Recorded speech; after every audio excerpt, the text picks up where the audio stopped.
Bonjour à tous, mesdames et messieurs. Je suis l'animatrice de la session. Barbara sera la modératrice. Mon rôle est de vous donner quelques informations sur la session d'aujourd'hui. Donc, tout d'abord, j'aimerais vous remercier d'avoir rejoint notre session.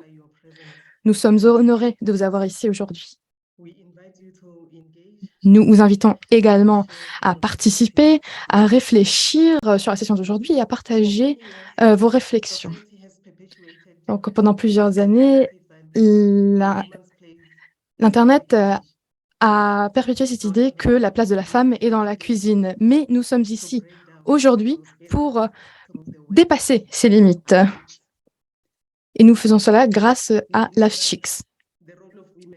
Nous savons que le rôle des femmes est important en ce qui concerne les réseaux communautaires. Nous savons également qu'il y a néanmoins des défis. Et nous savons que lorsque les femmes sont incluses, parfois les expériences en ce qui concerne la marginalisation existent et souvent elles sont exclues. Mais avec Chicks a dédié son temps pour dépasser ces limites, briser ces barrières et s'assurer que les femmes et les filles peuvent être inclus dans ce secteur d'éthique, secteur de la télécommunication. Donc aujourd'hui, nous allons entendre les perspectives de nos intervenants multiculturels. Ce sont des femmes qui ont dédié leur vie pour connecter les non-connectés, et ce, en Namibie, au Maroc et au Kenya. Elles sont déterminées et elles s'assurent qu'elles dépassent les stéréotypes de la société. Donc, nous leur souhaitons la bienvenue et nous espérons que vous allez pouvoir en apprendre plus de leurs expériences. Mais la chose la plus importante est que vous allez être inspirés de leurs histoires et que ces femmes nous montreront la voie pour dépasser ces stéréotypes que la société a créés en ce qui concerne les femmes, donc dans ce secteur qui est dominé par les hommes. Notre animatrice, ça sera Barbara, qui nous parlera de son rôle dans LoveChicks. Elle s'occupe de toutes les opérations, elle est coordinatrice et elle s'occupe de connecter les personnes non connectées. Elle a travaillé pendant plus de 6 ans. Pendant ces 6 années, elle a travaillé avec plusieurs communautés, elle a travaillé avec plusieurs équipes interdisciplinaires et elle a participé à la création de processus et de plateformes permettant aux gens d'avoir accès à la formation. Nous te souhaitons la bienvenue, Barbara, et nous nous réjouissons des histoires des femmes avec qui tu as travaillé. Et je te souhaite bonne chance pour la session d'aujourd'hui. Merci beaucoup, merci. J'espère que j'arriverai à prononcer ton nom correctement. Merci beaucoup pour cette introduction. Bienvenue encore une fois à tous et à toutes. Je vais commencer par demander à l'équipe technique si elle peut présenter quelques diapositives sur les activités de LoveChicks pour montrer ce que nous avons fait et pour montrer notre travail avec les réseaux communautaires.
Thank you so much. Thank you so Merci beaucoup.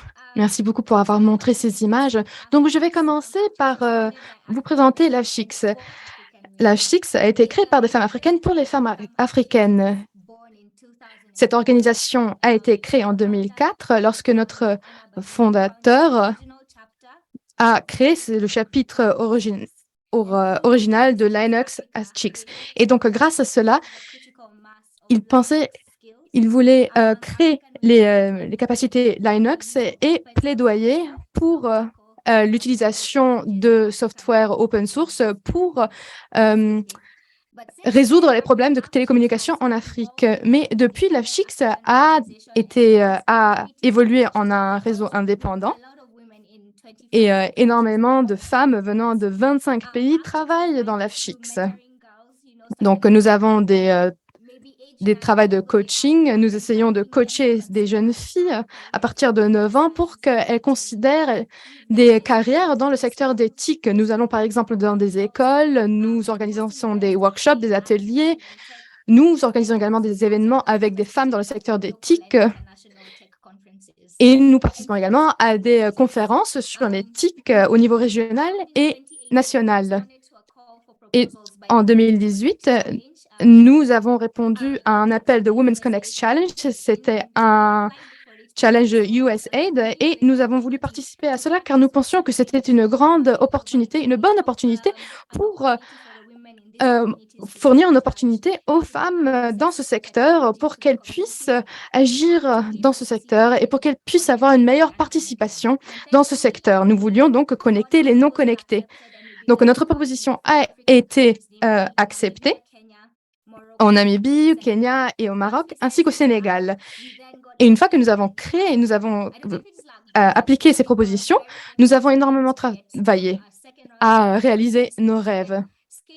Grâce à USAID, nous avons réussi à faire évoluer ces réseaux communautaires créés dans ces différents pays. Et par exemple, créer des réseaux dans des zones rurales pour que tout le monde soit connecté.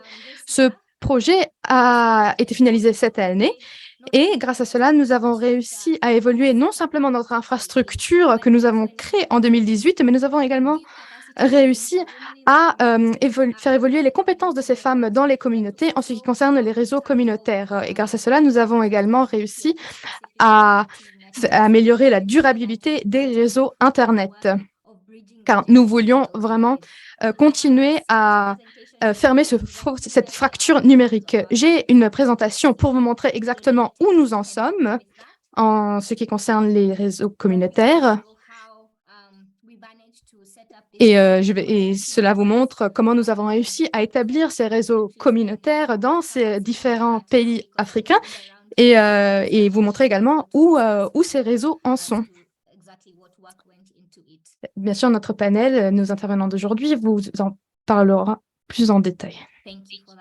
Donc, merci pour avoir affiché la présentation et les diapositives. Prochaine diapositive, s'il vous plaît. Alors, comme je l'ai mentionné, nos réseaux communautaires se trouvent au Sénégal, en Namibie, au Maroc et au Kenya. Au Kenya, c'est dans un endroit qui s'appelle Lanet Umoja. Il y a une population d'à peu près 48 000 personnes. En Namibie, notre réseau communautaire se trouve à Groot Ab, un petit village rural. Au Maroc,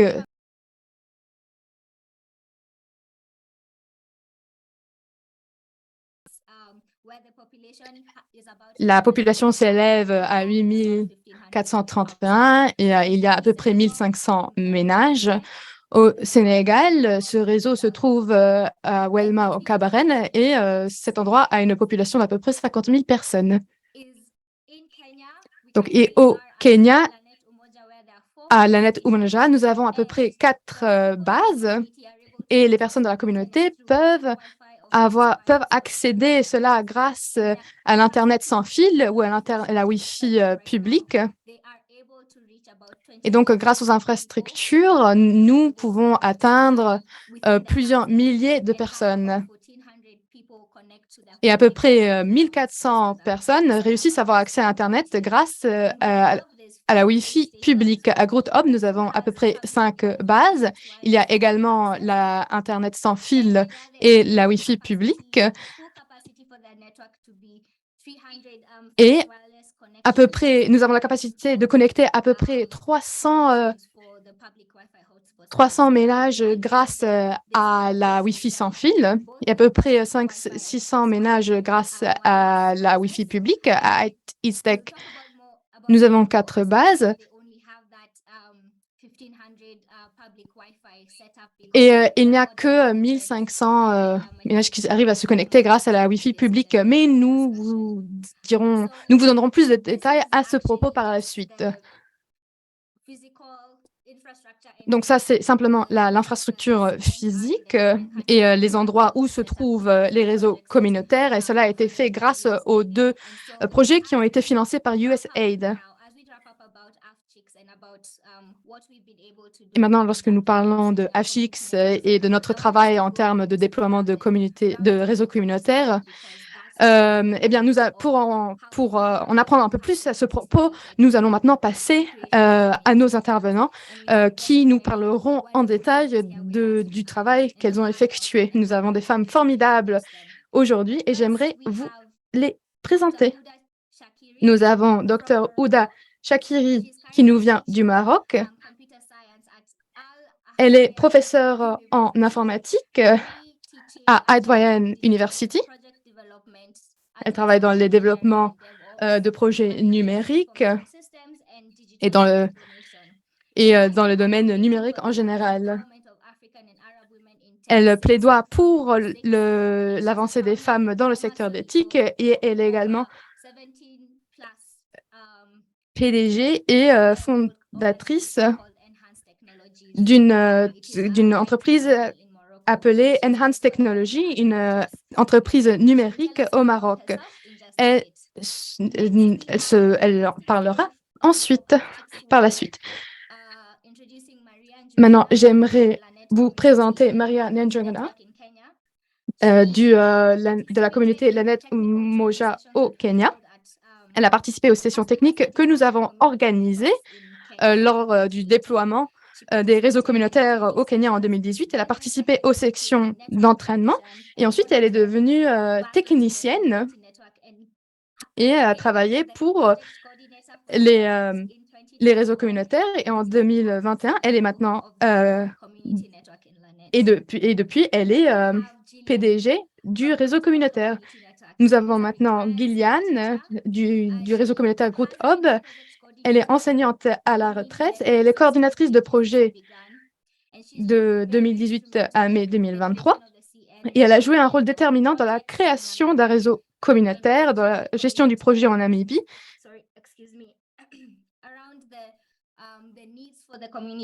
Et la mise en œuvre des activités du projet. Et cela a eu lieu, a pris en compte la formation de femmes grâce, par exemple, à des tutoriels YouTube, mais elle s'est assurée tout simplement que le réseau communautaire en Namibie a été mis en place. Elle est actuellement coordinatrice de ce réseau communautaire.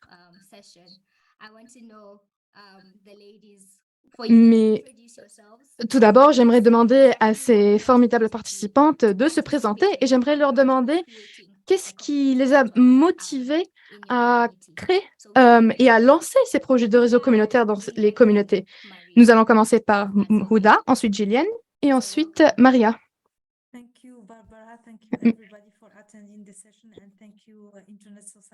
Merci Barbara et merci à l'Internet Society d'avoir organisé cet événement. Je voudrais présenter mes condoléances aux familles qui souffrent du séisme au Maroc et de toutes les personnes qui sont dans ces situations de catastrophe naturelle. Nous voyons en ce moment à quel point les technologies peuvent aider à sauver des vies également. Et je pense que c'est un point important pour les technologies d'aujourd'hui. Donc, merci pour cette présentation, Barbara. Donc, je travaille à à l'université WITS en tant que professeur du génie informatique et de tous les moyens technologiques.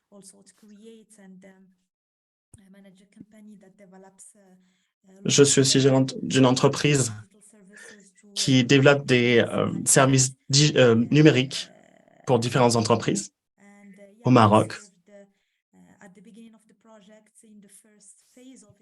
Au début du projet, en tant que membre du comité de pilotage, j'ai pris cet emploi et puis ensuite j'ai pris la coordination du projet dans mes mains de par la barrière de la langue qui a été un problème pointé du doigt dans la communauté et par l'équipe de management. Et à cause de certaines décisions techniques, il a fallu changer de poste. C'était une expérience très agréable et je suis très dédié à cette cause. C'est quelque chose qui me touche profondément parce que je pouvais voir qu'il y avait des besoins très importants, spécifiquement les barrières qui se dressaient devant le développement des réseaux communautaires, surtout dans les zones rurales, dont Barbara a parlé. Par exemple, un village tout de même isolé, mais de 8000 habitants. Souvent des villages qui sont éparpillés entre différentes collines et dans des lieux très isolés. Donc, c'est très difficile pour ces populations-ci. Et bien sûr, ces populations sont souvent très éparpillées. Donc, c'est très important de mener à bien les projets que nous gérons. Donc, merci beaucoup pour ceci. Merci à vous, Dr. Rudy Shakeri. Gillian, à vous. Bonjour à tous. Bonjour à Chix. Merci beaucoup à vous, merci à l'Internet Society. C'est un honneur d'être parmi vous aujourd'hui. Je suis Gillian Bock. Je suis coordinatrice du réseau communautaire des femmes Good Hope,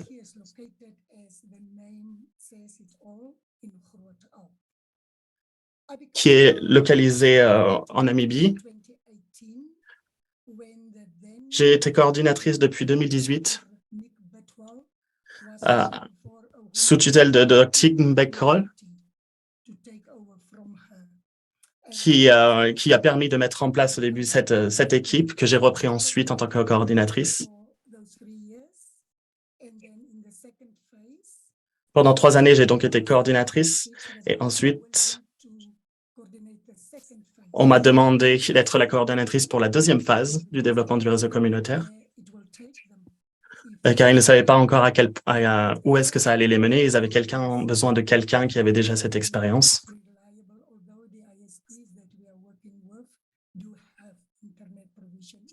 En sachant que les parties du réseau sur lesquelles nous travaillons a déjà un accès à Internet sans fil. Donc, j'ai été retenu pour la deuxième phase du projet pour pouvoir finir les engagements, porter à bien les engagements que nous avions pris lors de la première phase et apporter les changements dont les communautés avaient besoin dans cette région. Merci beaucoup.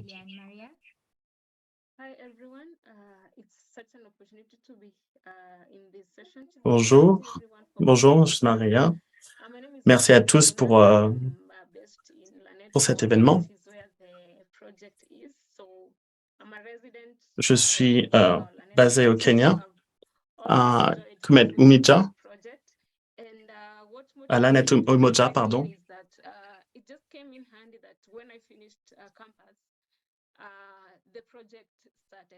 Quand j'ai terminé mon engagement avec Compass, le projet a commencé et j'ai tout de suite pris conscience du fait que cela allait impliquer des femmes. Et j'ai trouvé que c'était une très bonne idée pour lutter contre les stéréotypes que les femmes ne sont pas très bonnes avec la technologie. Donc, j'ai décidé de montrer mon engagement et j'ai assisté à une formation avec le réseau du Moja. Donc, j'étais au départ une bénévole technique pour le déroulement du projet. J'ai ensuite évolué en tant que coordinatrice du projet et j'ai trouvé cette expérience très enrichissante. Et donc, je trouve que c'est une très bonne opportunité et j'ai hâte de pouvoir parler avec vous de tout cela. Merci beaucoup. Donc, nous allons maintenant parler de la création d'un réseau communautaire. Donc, quels sont les processus essentiels pour créer ces réseaux communautaires? Qu'est-ce que vous avez mis en place? Pourquoi est-ce que vous avez pris ces décisions? Quel réseau de raccordement vous avez choisi et sélectionné? Quel processus et les localisations pour l'infrastructure? S'il vous plaît, est-ce que vous pouvez nous en dire plus sur cette étape essentielle du fonctionnement et de la création surtout? Et comment est-ce que cela se contextualise dans vos régions respectives?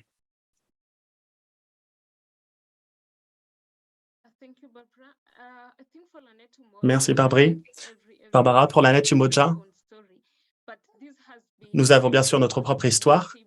Ceci est un réseau pour la communauté, par la communauté, pour la communauté. Donc, nous nous développons surtout avec les points de vue de notre communauté. Donc, nous avons choisi un réseau de raccordement qui soit et un fournisseur d'accès qui soit abordable pour pouvoir connecter les gens entre eux. Il nous fallait un fournisseur qui pouvait soutenir notre topologie, la topologie du réseau communautaire. Nous devions aussi ensuite choisir un VPN qui soit abordable également pour pouvoir fournir une connexion stable à la communauté. Merci beaucoup. Gillian, à vous. Gillian, vous n'avez pas votre microphone. Merci. Pour le cas en Namibie de Groot Hope, nous avons choisi la population la plus densément peuplée.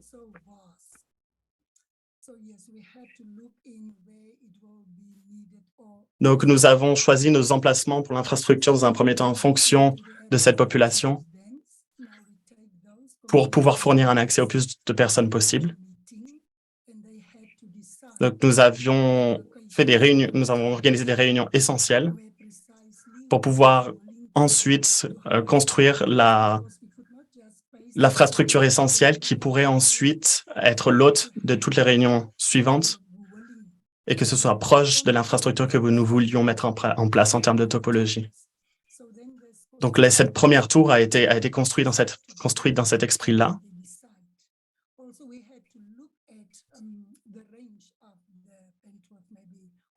Nous devions ensuite penser à l'ampleur du réseau. Combien de personnes allaient pouvoir en dépendre?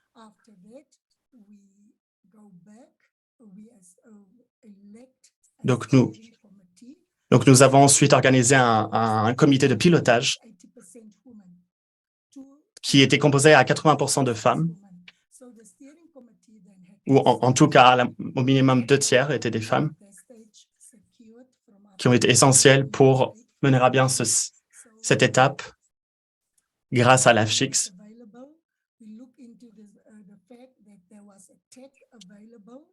Nous avons ensuite pris connaissance de ce qu'il y avait de disponible en termes de technologie, un tarif abordable et en fonction du nombre de personnes que nous voulions couvrir. Donc, en 2018, nous avons construit la première tour de réseau. Il a fallu beaucoup d'argent pour mener à bien ce projet en termes d'équipement et de matériaux. Nous avons ensuite pris conscience qu'il fallait être bien s'inscrire et avoir tout le processus administratif en place pour pouvoir évoluer à partir de cette étape-là. Donc, nous avons ensuite, à la deuxième étape, reçu un financement encore de l'USAID et de AFSHIX.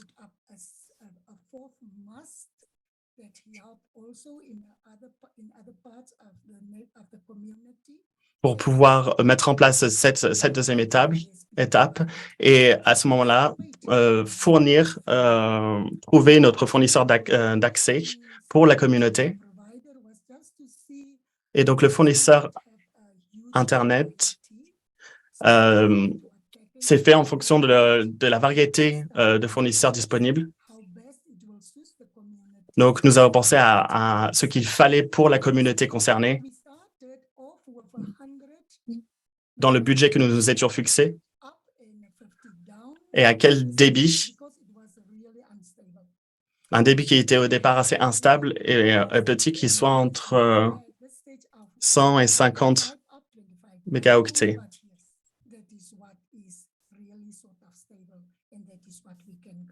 Les décisions se sont faites en fonction de ce qui était premièrement possible et pratique, et ensuite, si c'était en ligne avec les objectifs que nous étions fixés, pour que sur le long terme, tous ceux qui soient connectés à ce réseau aient un débit qui soit soutenu et qu'on puisse développer ce réseau à partir de là. Donc, je vais vous dire comment nous nous sommes occupés de notre réseau communautaire au Maroc.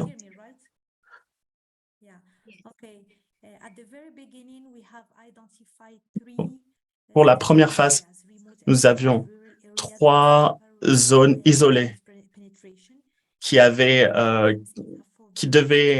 prioritaires dans le fait d'avoir un réseau Internet disponible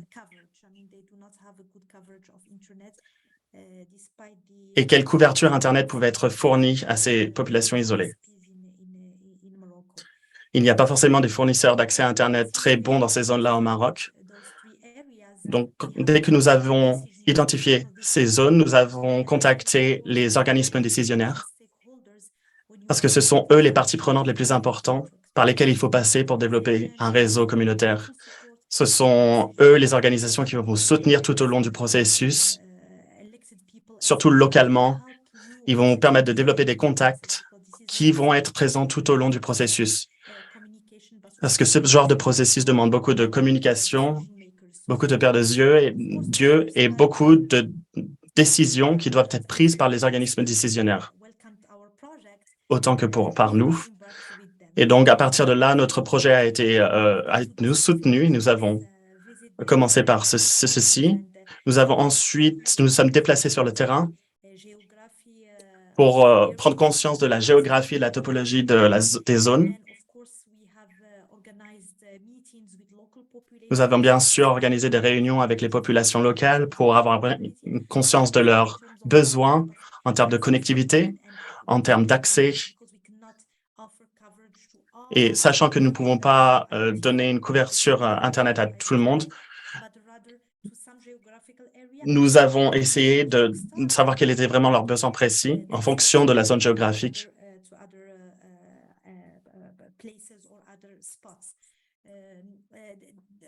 Par rapport, et ceci en comparaison à d'autres zones. Nous avons également mis en place un comité de pilotage et un comité de gérance, de gouvernance, qui ont été des éléments très importants dans la fin de la première phase et de la deuxième. Pour le réseau de raccordement, nous avons encore une fois organisé des visites locales. Nous nous sommes déplacés sur le terrain en matière technique, avec les réunions, encore une fois, avec les populations locales, pour identifier vraiment quels sont les éléments centraux de notre réseau communautaire.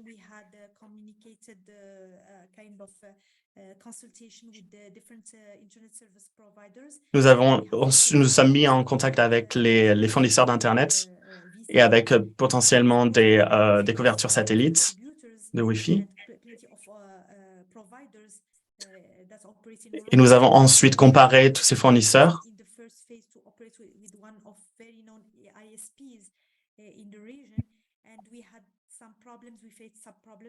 Nous avions eu des problèmes avec les FAI dans la région qui était peut-être le premier choix, mais avec qui ça ne s'est pas forcément bien passé. Donc, nous avons dû changer ensuite de fournisseur d'accès Internet. Bien sûr, les prix étaient sensiblement les mêmes par rapport à notre budget. C'est pour ça que nous avons pu changer. Il faut que le FAI soit proche de la population pour pouvoir être présent en cas où il y ait des problèmes et avoir ce contact physique pour les populations qui puisse les rassurer, que ce soit en termes de techniciens qui vont pouvoir se déplacer sur le site. Et donc, tout ceci a fait partie de nos décisions. Donc, j'espère que ça couvre une partie de votre question parce que c'est une question très, très large. J'aimerais maintenant demander à Maria ce partenariat qu'elle a mentionné en ce qui concerne l'école, donc cette sélection de pouvoir utiliser l'école pour pouvoir localiser un réseau communautaire. Ouda a parlé de la communication avec la communauté et la communication avec les organismes décisionnels et essayer de trouver un espace d'hébergement pour ce réseau communautaire, comment établir ces tours de connexion. Et au Kenya, comment ce processus s'est passé, donc ce processus avec l'école?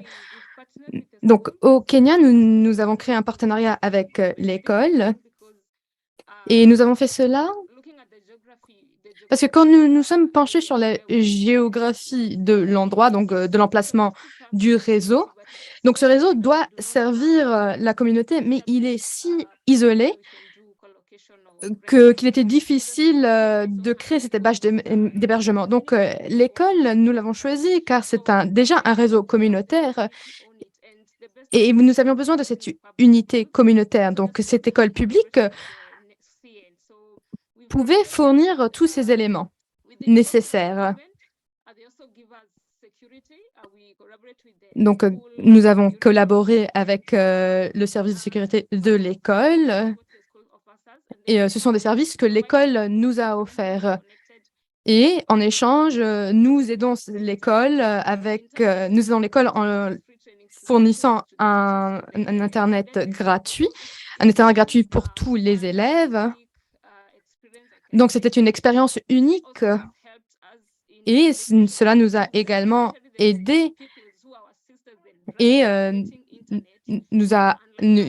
grâce à cela, nous avons pu aider ces écoles en fournissant un Internet durable. Donc, nous voulions servir la communauté, mais en échange, nous avons également reçu un service. Merci beaucoup.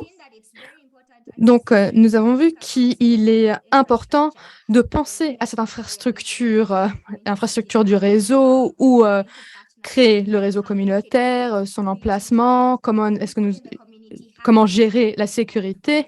Et donc, toutes ces communautés doivent être impliquées pour la durabilité du réseau. Donc, maintenant, comment est-ce que vous avez géré ce réseau communautaire?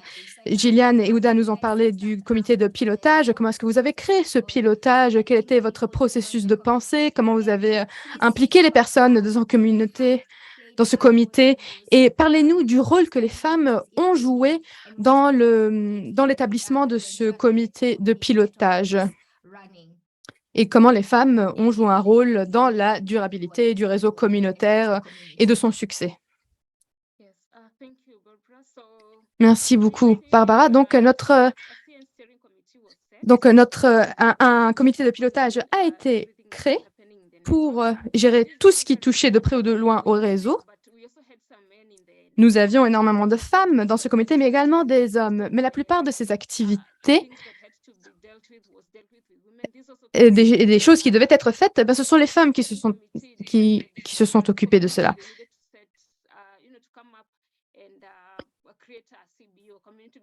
Donc, nous avons créé le comité en ce moment s'occupe de tout ce qui est gouvernance, administration du réseau communautaire. Donc, énormément de femmes qui travaillent dans ce réseau communautaire sont des femmes.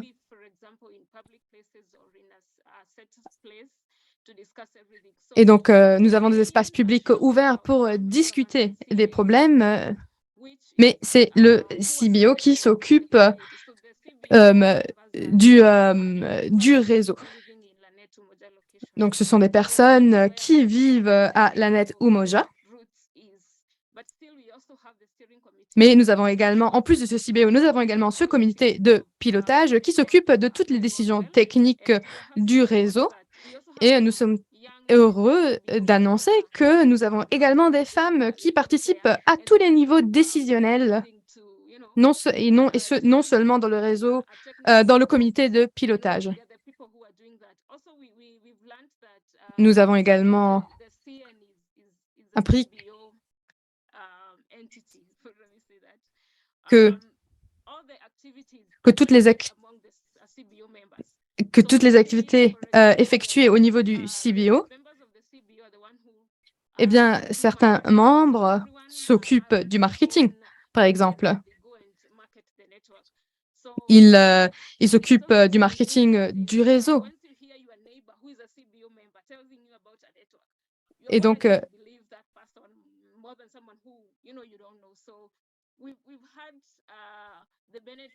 nous avons eu les bienfaits de...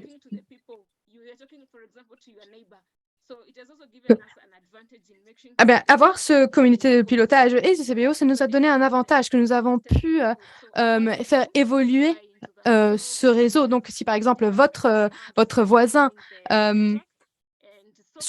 participe à toutes ces activités, vous serez plus tenté de faire confiance au réseau. Donc, nous essayons vraiment d'impliquer la communauté,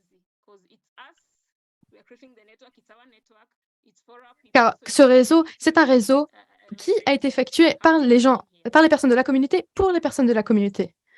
Donc, cela nous a vraiment aidés à tous les niveaux. Donc, laissez-moi vous parler, laissez-moi vous raconter une histoire assez marrante qui a eu lieu au début du projet. Donc, nous sommes l'AFCHIC, nous impliquons les femmes. Nous parlons énormément des femmes dans le secteur d'éthique. Et lorsque nous avons lancé cette première réunion, bien que la plupart des intervenants, des participants étaient des femmes, nous avons eu énormément d'hommes. C'était bien que c'était un événement pour les femmes. Il y a eu énormément d'hommes qui ont participé également. Et les hommes de la communauté, là où nous avons lancé le réseau, pour les impliquer plus, nous avons eu besoin d'une femme qui a vraiment lancé ce lien de confiance avec la communauté.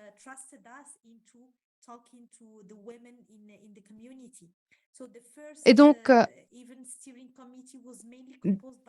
bien que le premier comité de pilotage, il y a eu énormément de femmes, par la suite, nous avons donc essayé d'impliquer également plus d'hommes, car dans la communauté, nous avions eu des écoles, une école qui fournissait un service d'entraînement, de formation numérique, et les enseignants, ces enseignants étaient hommes et ils se sont portés volontaires pour fournir cette formation sur la fracture numérique.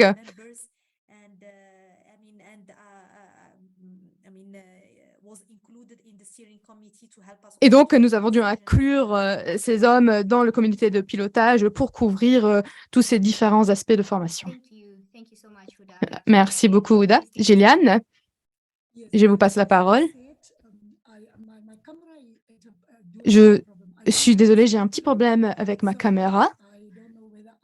Enoch, je ne sais pas si je dois l'éteindre ou non et simplement parler, ou est-ce que je continue avec la caméra allumée? Barbara, est-ce que ça vous dérange?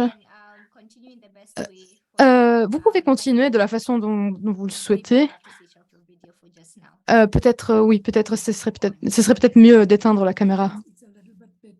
Ah, je crois que c'est un peu mieux. Peut-être c'est un problème de connexion.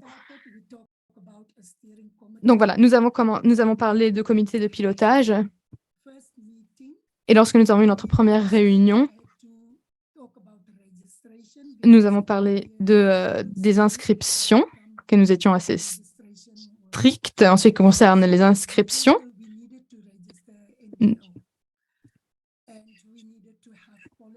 Nous avions eu besoin de règles, de politiques. Et donc, à cette étape-là, nous avions lancé un comité de pilotage. Et comme je l'ai dit, il était constitué à peu près 80% de femmes. Il y avait 2 hommes dans ce comité. Et donc, nous voulions donc ébaucher des politiques, des guides que nous allions ensuite utiliser pour les inscriptions. Et donc, ce comité s'est divisé en membres officiels de l'ONG.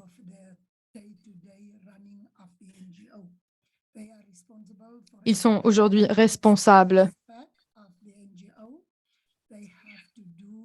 Ils sont responsables de tout ce qui est administration, de tout ce qui est finance, facture, et donc de toutes ces choses, de toutes ces petites choses. Nous avons également une équipe qui s'occupe des aspects techniques. Mais comme je l'ai dit, nous sommes une petite communauté isolée. Nous n'avons pas nous ne sommes pas complètement mis à jour en ce qui concerne les aspects techniques et nous avions besoin d'aide à cet égard. Donc, voilà, c'est ce que nous avons fait en ce qui concerne le comité de pilotage. Merci beaucoup pour cela. Et en effet, AFCHIX croit en un monde numérique équitable. Et donc oui, il faut inclure donc des hommes pour nous aider à créer cet équilibre. Mais maintenant, nous allons parler de genre, tout ce qui est dynamique de pouvoir, les nuances dans cet aspect de genre. Et dans vos communautés, comment est-ce que cela s'est illustré? Est-ce que par exemple, est-ce que les femmes dans vos communautés doivent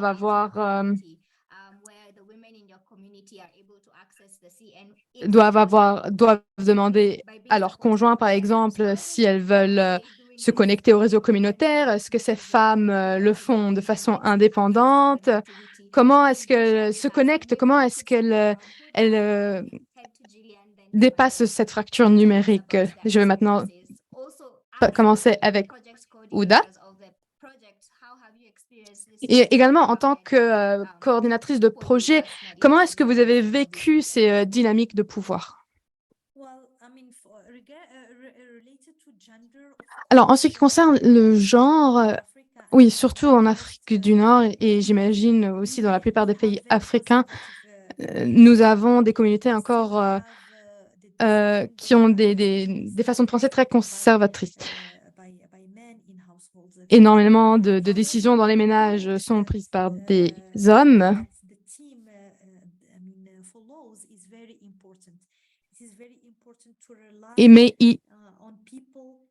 Mais il est important de s'appuyer sur des personnes de confiance dans la communauté. S'il y a cette confiance, il y aura moins de résistance. Alors, dans mon cas spécifique ou dans le cas du Maroc, nous avons d'abord approché des personnes importantes dans les causes de plaidoyer pour l'équité des genres ou qui plaidoyaient pour que plus de femmes participent à nos projets.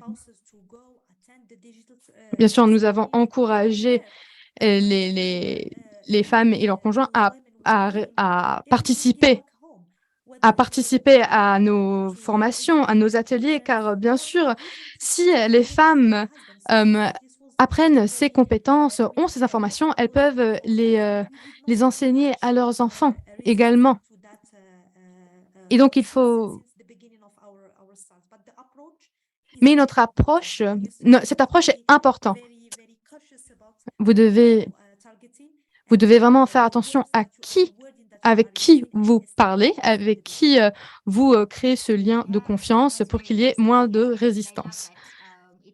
C'est très important. Merci. Je suis contente quand même d'entendre que pour vous, c'était une expérience positive. Gillian, alors de notre côté, je dois dire que chez nous, les hommes soutiennent les femmes. En ce qui concerne la Wi-Fi, chaque personne qui a un dispositif qui peut se connecter à l'Internet, que ce soit dans un foyer ou autre, c'est assez équitable.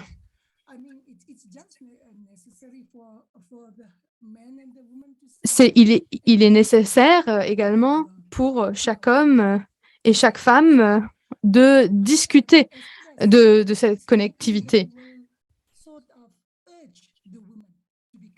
et de comment le ménage pourra se connecter à l'Internet. Il faut également inciter les femmes à participer à ces formations, à ces entraînements, car cela créera un engagement positif pour le ménage. Et ces personnes qui utilisent notre Wi-Fi, eh bien, la plupart des personnes qui utilisent notre Wi-Fi, ce sont des filles. Des filles qui utilisent cette connectivité pour s'informer, par exemple.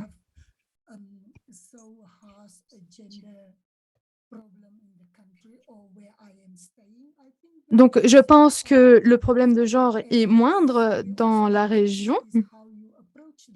Mais bien sûr, c'est également l'approche est importante.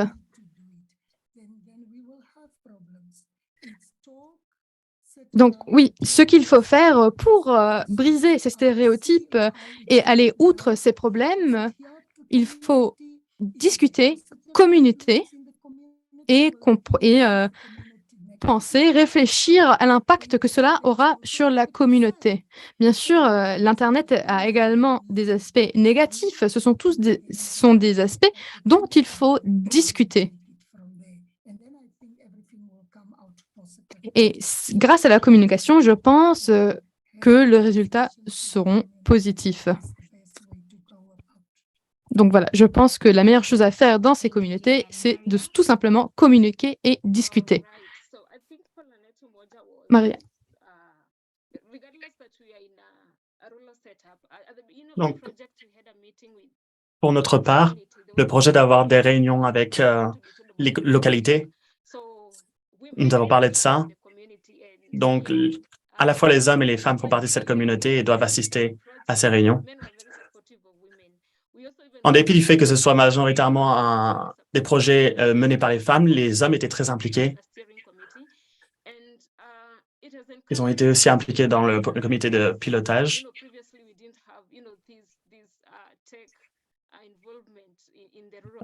Précédemment, nous n'avions pas forcément une implication des femmes dans les TIC, dans ces zones, et donc il a fallu organiser des formations.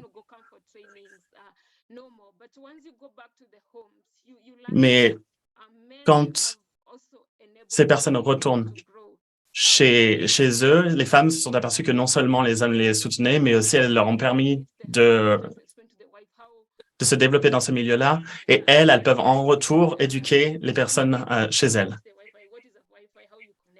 Donc, de savoir les choses basiques comme qu'est-ce que c'est un Wi-Fi, comment est-ce que on se connecte, ce sont des questions dont ces localités ont pu avoir des réponses.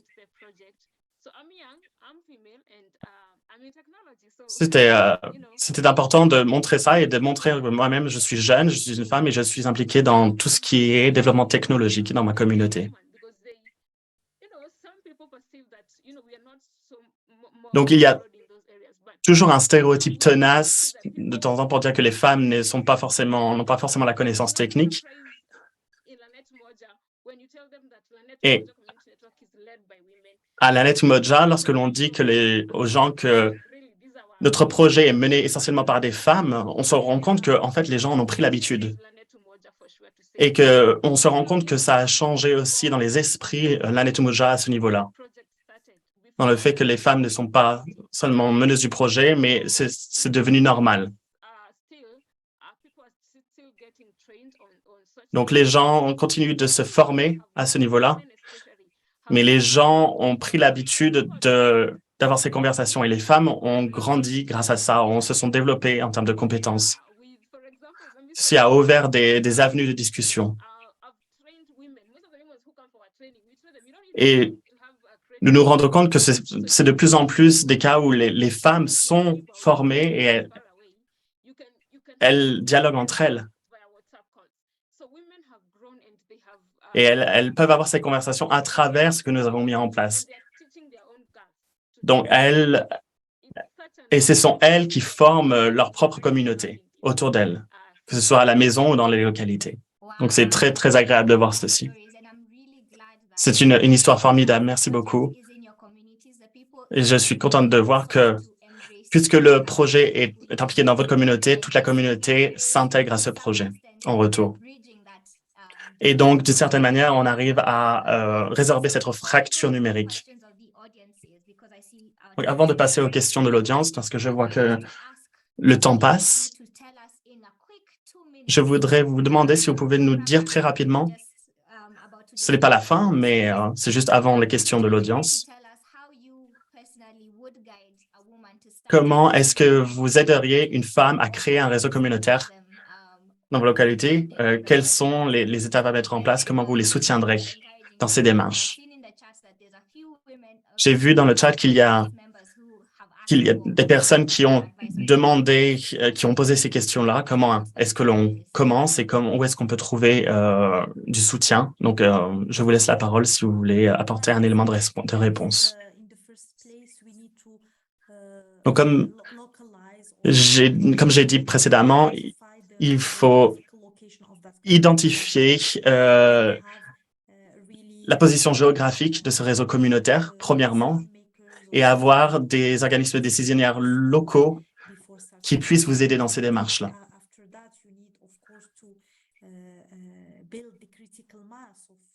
Après cette étape, il faut développer cette masse critique de votre réseau communautaire pour identifier quels sont les clients de votre réseau communautaire. La technologie, nous l'achetons, nous l'installons. C'est la communauté avec qui nous nous sommes connectés et qui va utiliser cette technologie qui représente la plus grande partie de notre réseau communautaire. Vous trouverez toujours les fournisseurs d'accès à Internet et le matériel, mais la ressource humaine est au centre du développement du réseau communautaire.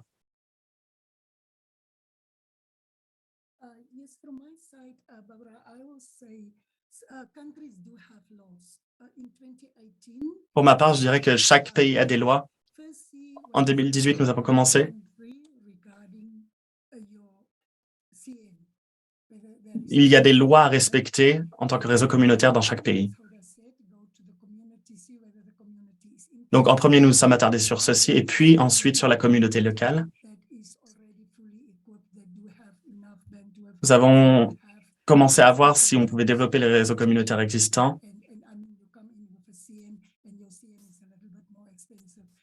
Nous avons ensuite regardé la question financière pour donner l'accès à d'autres communautés. Comme je l'ai dit auparavant, nous n'avons pas beaucoup de techniciens, mais il faut se concentrer sur avoir une technologie fiable dans ce cas-là. Il faut surtout que les techniciens soient proches des communautés pour pouvoir les aider en cas de problème. Donc, je dirais, oui, d'un point de vue national, la loi qui sont en place, ensuite aller dans les communautés locales, regardez si vous pouvez obtenir la technologie et le service que vous voulez à un faible prix. Et ensuite, ayez le support technique, le soutien technique que vous pouvez pour développer votre réseau. Et je dirais que c'est vraiment l'amour que vous avez pour votre communauté qui mènera votre projet à bien. C'est une expérience très enrichissante et vous pouvez le faire. Donc, c'est vraiment croire en votre projet qui vous aidera. Donc, dans mon cas, je parlais des comités qui étaient gérés par les femmes essentiellement. Donc, nous sommes vraiment les précurseurs de ces avancées. Donc, lorsque nous avons commencé notre réseau, nous avions des études de terrain. Et ce sont les femmes qui ont fait ces études. Et ce n'est pas parce que quelque chose est stéréotypiquement lié aux hommes que nous ne pouvons pas le faire en tant que femmes, comme la construction des sites. Nous pouvons faire, peu importe l'étape, nous pouvons être impliqués. Que ce soit en termes d'études ou d'infrastructures, il faut être bien entendu, être bien équipé. Et il faut aussi avoir conscience des problèmes techniques qui peuvent survenir à travers des formations. Donc, en tant que femmes, soyons les précurseuses parce que nous avons les compétences. Il suffit juste de les développer ou d'apprendre ces compétences. Mais le pouvoir est vraiment le nôtre. Merci beaucoup. Donc, je voudrais maintenant m'orienter vers les questions de l'audience.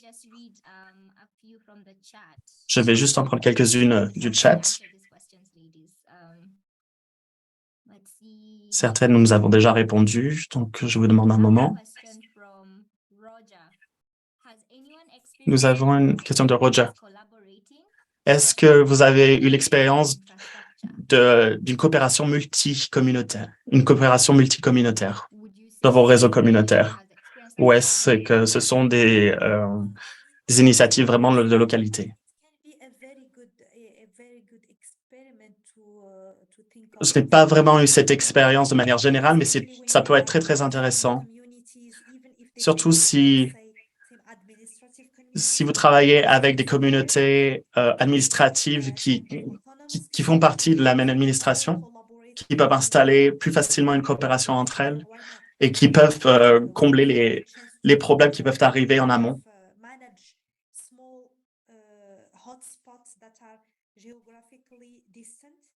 Nous avons choisi, pour notre part, des points où il y avait graphiquement où c'était possible de mettre ceci en place, où il y a vraiment un flux de personnes et de coopération. Je pense que ce serait une idée de s'attarder sur ça. Donc, c'est une très bonne question. En termes de renforcement durable dans vos communautés, je sais que nous avons commencé ce processus un peu plus tard après la création des réseaux communautaires. Et comment est-ce que vous intégrez ces politiques durables dans vos réseaux communautaires respectifs? Je peux répondre à cette question. Désolé, Barbara, si je monopolise la parole. Mais quand j'ai commencé dans la toute première réunion, où nous avions parlé de coopération entre les communautés, non plus des communautés isolées, où nous parlions de groupes de femmes et de groupes de personnes qui sont à la tête et qui gèrent les ONG et les coopératives et qui ont déjà des revenus, mais ils ne savent pas comment développer leur réseau parce qu'ils ont un accès limité à l'équipement numérique et à l'Internet.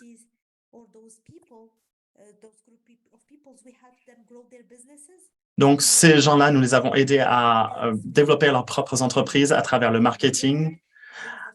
Nous avions des associations qui soutenaient de manière alimentaire les initiatives. Nous avions toutes sortes d'apports matériels à ces communautés parce que ces associations avaient des revenus pour grandir, mais ils avaient quand même besoin d'une connexion Internet fiable et d'autres aides des communautés environnantes. Donc, je pense que c'est très bon en termes de durabilité pour nos réseaux communautaires. et surtout en ce qui concerne Thank you for that. les I'd FAI. like to hear from Namibia, which is Gillian, and from Kenya, how you guys have worked on that sustainability. Donc, je vais maintenant donner You can go ahead then, la Maria. parole à Gillian pour le cas de la Namibie. At this stage, we are not at the place that we are paying our tech, or yes, the ISP is paid for a time by the. But for us, Nous sommes à un point we have, où nous avons trouvé notre fournisseur d'accès Internet et nous avons un client qui nous fournit ce service et que nous pouvons payer.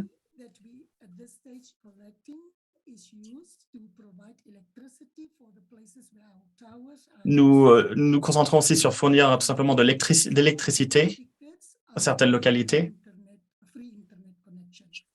pour pouvoir ensuite passer à l'étape pour fournir un accès Internet Wi-Fi grâce à la tour que nous avons pu construire lors de la première étape.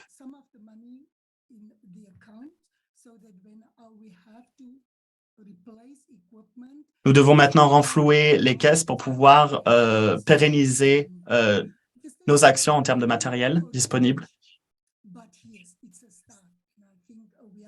Les revenus ne sont pas importants, mais c'est assez pour les activités que nous menons à bien et il va falloir trouver plus de financement pour pouvoir grandir. Mais pour l'instant, nous nous concentrons sur la qualité du débit et la qualité du réseau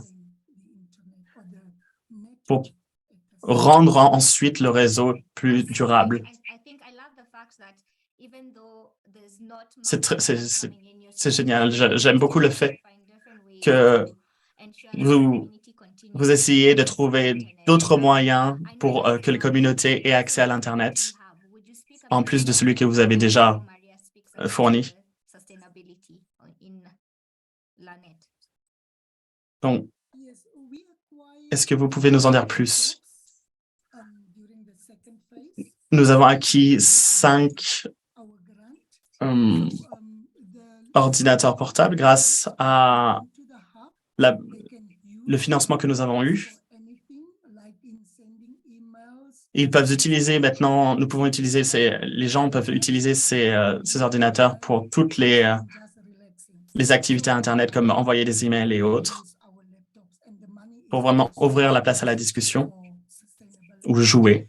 Donc, je pense que ceux-ci sont des bons points pour que les gens aient confiance et améliorer la durabilité du projet. Nous pouvons, grâce à ces ordinateurs, maintenant nous concentrer sur le marketing.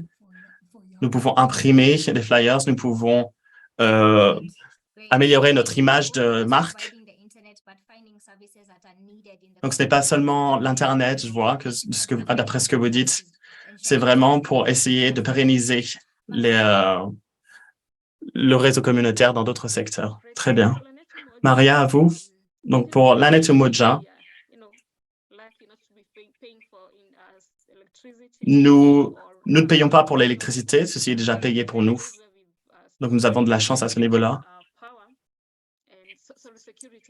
Nous pouvons nous concentrer du coup sur la sécurité du réseau et le débit. Donc, nous cherchons à développer le nombre de communautés qui ont accès au réseau. C'est vraiment notre priorité pour l'instant. Donc, nous pouvons garder toutes les écoles connectées en ce moment.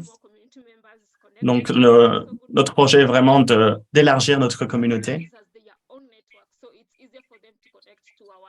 pour qu'ils aient leur propre réseau également, s'ils le souhaitent. Donc, en termes de durabilité du réseau général, nous ne sommes pas là, mais nous parvenons à grandir dans cette direction. J'aime beaucoup le fait que vous permettez à vos communautés de grandir à travers vos différentes actions. Donc, merci pour votre rapport sur la durabilité des projets. Je sais que ce n'est pas facile, mais c'est possible. Je pense que c'est très important de contextualiser chaque projet avec la communauté environnante. Parce que ce qui est bon pour vous, par exemple, Maria, avec Lanet Umoja, ne sera pas forcément bon au Maroc. Donc, c'est vraiment au cas par cas. J'aime beaucoup le fait que vous essayez de développer vos contacts et votre réseau pour que le réseau lui-même grandisse et se développe.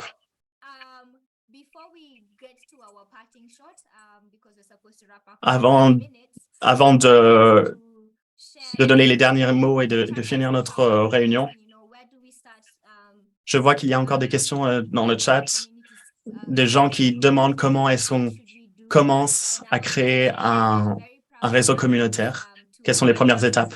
Donc, je suis fier de parler du portail d'éducation de AFSHIX avec Ouda, Maria et Gillian. Et nous avons créé un cours disponible sur notre site Internet, qui est une plateforme que tout le monde peut utiliser de manière très accessible pour se former. Je ne sais pas si c'est possible de partager ce lien maintenant. Je le partagerai s'il n'a pas encore été mis dans le chat pour que vous puissiez trouver cette formation juste après cette session. Le lien sera permanent, donc vous pourrez vous connecter même après cette réunion. Et il vous donnera des idées sur comment créer un modèle commercial pour développer un réseau communautaire.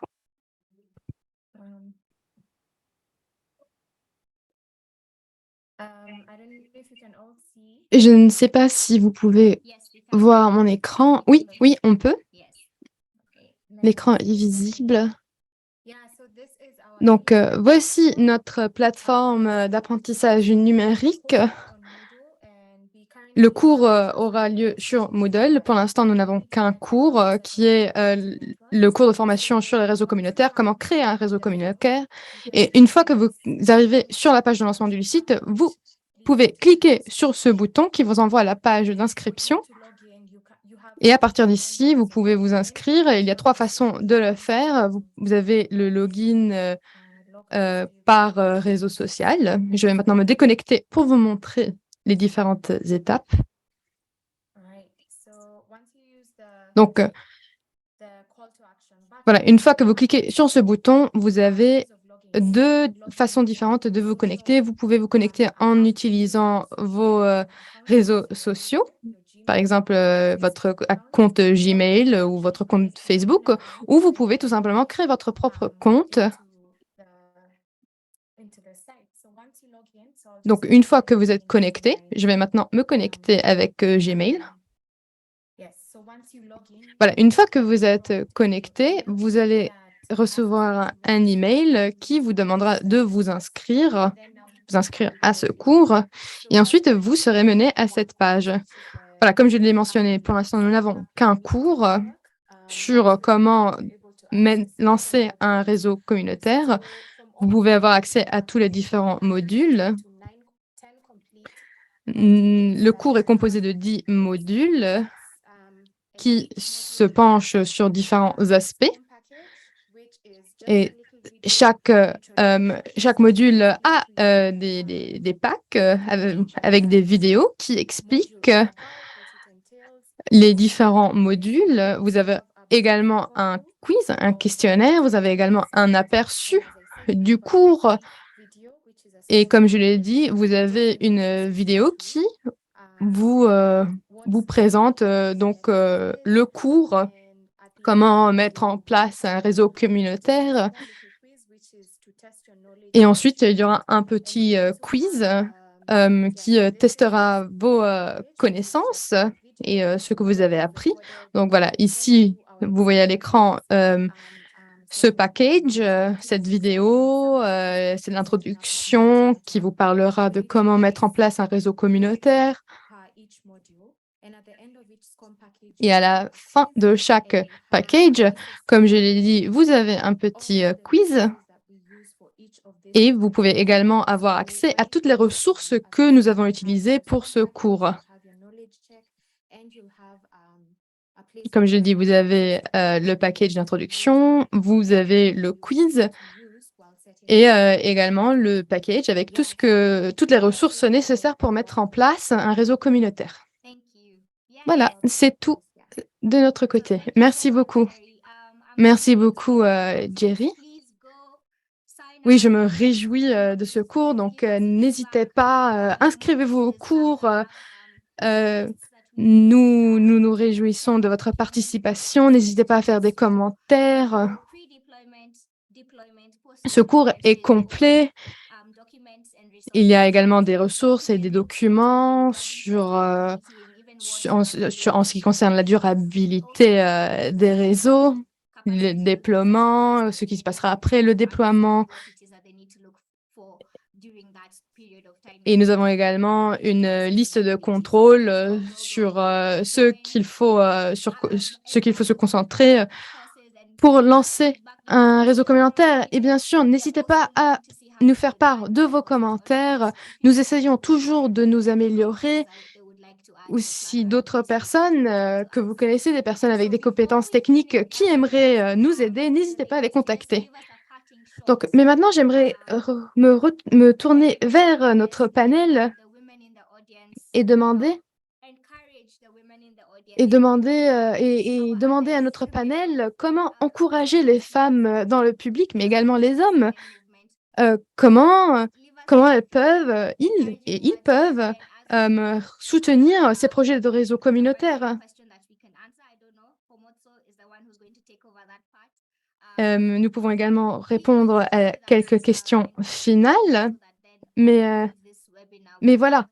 N'hésitez pas. Maintenant, je vais demander à notre panel de nous parler de comment encourager les femmes à lancer ces réseaux communautaires, comment elles peuvent s'impliquer plus. Nous pouvons commencer par Maria, Gillian et ensuite Dr. Ouda. Merci beaucoup. Donc, ce que j'aimerais dire, c'est ce que j'ai déjà mentionné, c'est que les femmes peuvent également évoluer dans ce secteur traditionnellement dominé par les hommes. Et il faut encourager les étudiantes, des adolescentes à s'impliquer plus dans ce secteur. Et donc, voilà, merci beaucoup de m'avoir donné l'opportunité de pouvoir parler de ce sujet, surtout en tant que jeune femme. Et je suis persuadée que les femmes peuvent faire tout ce que les hommes peuvent faire dans ce secteur. Et donc, il faut encourager ces jeunes filles.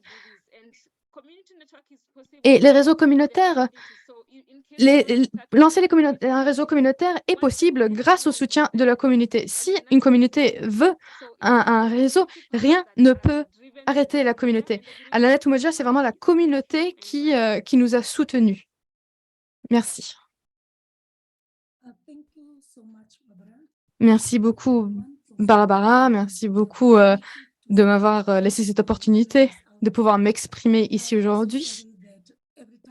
Je suis vraiment désolée qu'à chaque fois que je prends la parole, je dois éteindre ma caméra. J'ai quelques problèmes techniques, mais ce n'est pas grave.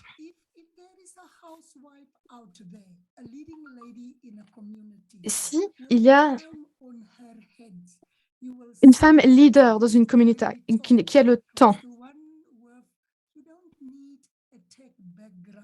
vous n'avez pas besoin de connaissances techniques. Par exemple, moi, je n'en avais pas et j'ai quand même réussi à faire tout ce que je souhaitais faire. Il faut avoir le temps et la volonté. Et si vous avez cette volonté, cet amour pour votre communauté, vous pouvez réaliser vos objectifs. Vous pouvez créer ce comité de pilotage, bien sûr, c'est important, mais c'est cet amour pour la communauté et donner l'opportunité à vos communautés.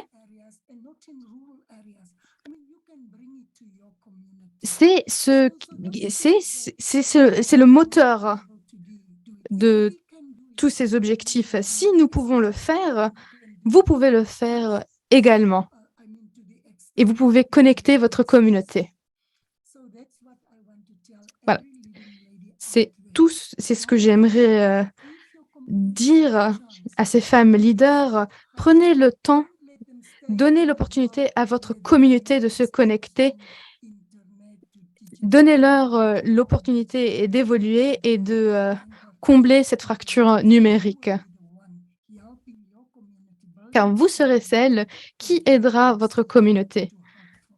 Thank you so much. Merci beaucoup.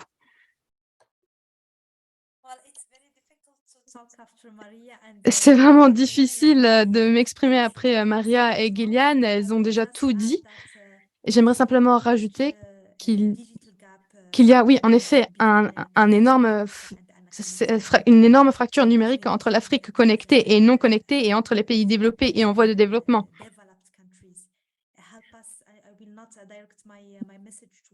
Donc, mon message n'est pas simplement, mon message n'est pas simplement un message pour les femmes, mais c'est un message pour tous les jeunes de l'Afrique. Vous avez besoin de soutien, de soutien pour connecter l'Afrique.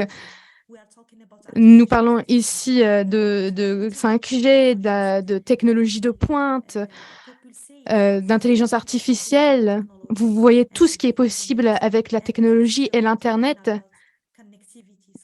Tout cela est en train d'avoir lieu, mais malheureusement, dans certaines régions, on parle encore que de connectivité. Et donc, il faut construire, établir les compétences pour pouvoir connecter les régions non connectées. Merci beaucoup, mesdames, pour votre temps, pour avoir partagé vos connaissances et vos expériences dans vos communautés. Donc, merci beaucoup pour votre travail et je me réjouis d'entendre encore plus d'histoires de vos réseaux communautaires. Merci beaucoup à tous et à toutes d'avoir participé à notre session d'aujourd'hui. Je vais maintenant passer la parole à Kek Posto. Donc, merci beaucoup, mesdames et messieurs. J'aimerais tout simplement féliciter l'équipe AFCHIX pour son travail. Merci beaucoup, mesdames, pour avoir partagé vos histoires et vos expériences. Personnellement, vos expériences et vos histoires m'ont aidé, m'ont donné de l'espoir et voilà, m'ont donné de l'espoir pour surmonter chaque défi. Je pense que vous avez démontré qu'il est possible de surmonter les obstacles et de briser les stéréotypes. Vous avez démontré que bien que la société pense encore que la place de la femme est dans la cuisine, ben c'est faux. La femme peut faire ce qu'elle veut.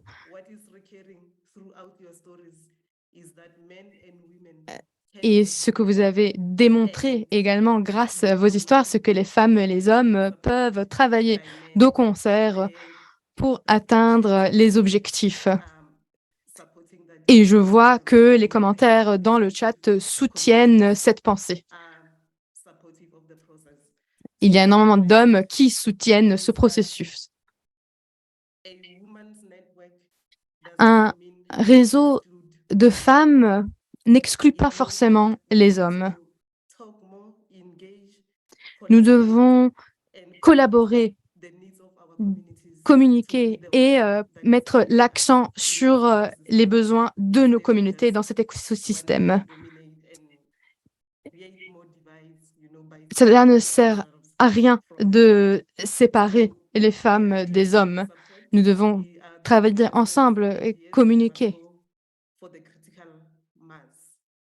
Et donc oui, nous devons élargir notre soutien et nos supporters, trouver de personnes qui nous soutiennent.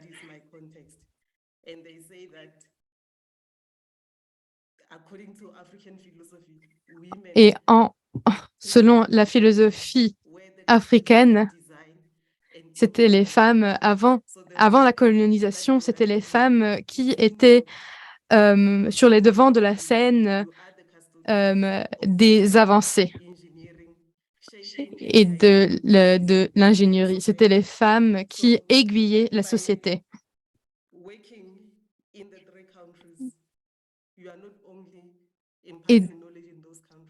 Et donc, en travaillant dans ces pays, vous vous répandez non seulement le savoir, mais vous développez également l'esprit critique dans ces pays. Et vous avez démontré que cela peut être fait.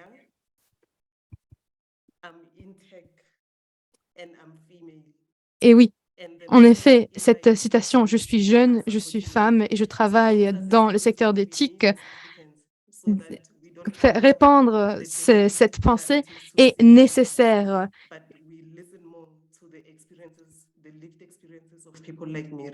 Il faut donc partager les expériences de personnes comme Maria, que oui, ensemble, nous pouvons changer les façons de penser et nous pouvons créer énormément d'avancées. Donc, merci encore et n'hésitez pas à nous rendre visite sur le site de la FIX et de participer à notre cours. Merci beaucoup.